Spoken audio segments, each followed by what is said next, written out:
Si Lord ang may gusto, magbabago ang buhay niyo. Kaya wag niyo kong husgahan, dahil ako ay tao lang.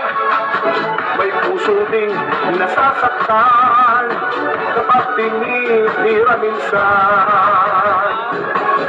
Iwata kung ako'y tawagin ang mga patients na hinigil sa amin.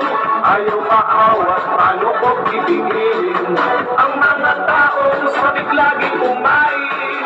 Iwata pares, ayaw pagkasikatan ang mga vendors, kanyang natutulungan.